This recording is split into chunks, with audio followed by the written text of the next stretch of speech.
Hello दोस्तों। आज हम बात करने जा रहे हैं एक ऐसी कहानी के बारे में जिसको शायद ही किसी ने ना सुना हो। हम बात कर रहे हैं हीर और रांझा की।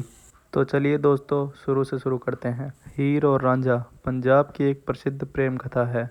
यह इतिहास की सबसे ज़्यादा चर्चित एक प्रेम कहानी है।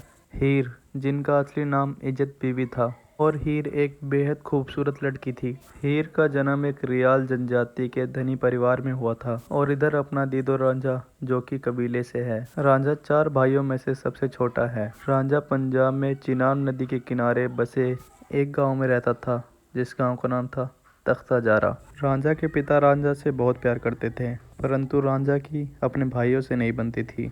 रांझा के भाई दिन भर खेतों में मेहनत करते थे, पर रांझा दिन भर सिर्फ बांसुरी बजाता और अपने जीवन को आराम से जी रहा था। एक दिन अचानक मौजू चौधरी की, यानी कि रांझा के पिता की मृत्यु हो जाती है। पिता की मृत्यु के बाद रांझा बिल्कुल अकेला पड़ जाता है, और पिता की मृत्यु के कुछ ही दिन बाद रांझा का जमीन को लेके अपने भाइयों से भी झगड़ा हो जाता है। झगड़े के बाद ही रांझा अपना घर छोड़ देता है, क्योंकि रांझा के भाइयों की पत्नियों ने उसे खाना देने से इनकार कर दिया था।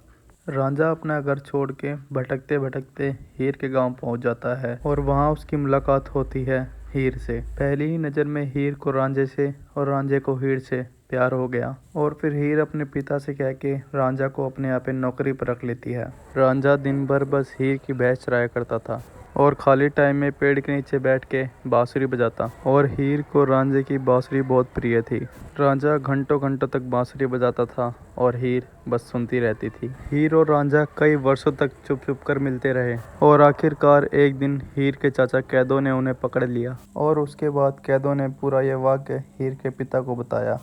अब हीर के पिता ने हीर की शादी साहिदा खेड़ा नाम से एक आदमी था उसके साथ कर दी, और जब यह खबर रांझा को मिलती है तो मानो वो तो पागल सा हो जाता है। रांझा बस हीर का नाम लेकर गली गली घूमता रहा, और फिर रांझा की मुलाकात होती है एक संत से, संत गोरखनाथ। संत गोरखनाथ रांझा को मार्गदर्शन देते हैं और कहते हैं ये मोह छोड़ के वो उनके साथ चले।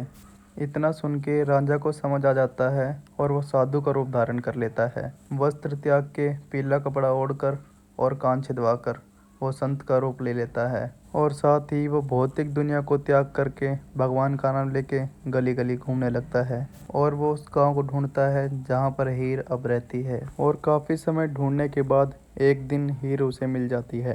रांझा का तो मानो खुशी का ठिकाना नहीं रहा, और वो अपने हीर को लेकर वहां से भाग जाता है। फिर हीर को गली गली शहर शहर ढूंढा जाता है, पर वो दोनों कहीं नहीं मिलते। फिर हीर के पिता यह ऐलान करा देते हैं कि हीर की शादी रांझे के साथ सारी रस्म रिवाज के साथ करा देंगे। यह सुनकर हीर और रांझा बहुत ही खुश होते हैं, और वह दोनों अपने घर लौट आते हैं। परंतु हीर और रांझा इस बात से अनजान होते हैं कि यह सब एक साजिश होती है, जो कि उसके चाचा कैदो और हीर के पिता ने की थी।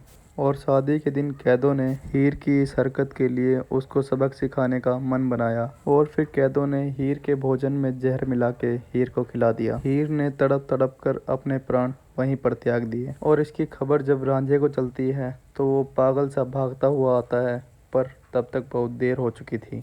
रांझा हीर को अपनी छाती से लगाकर बिलख बिलख कर रोता है, और बचा हुआ जहरीला भोजन खा लेता है, और एक आखिरी बार हीर को गले लगाकर वो भी अपना दम तोड़ देता है, और वह दोनों अमर हो जाते हैं।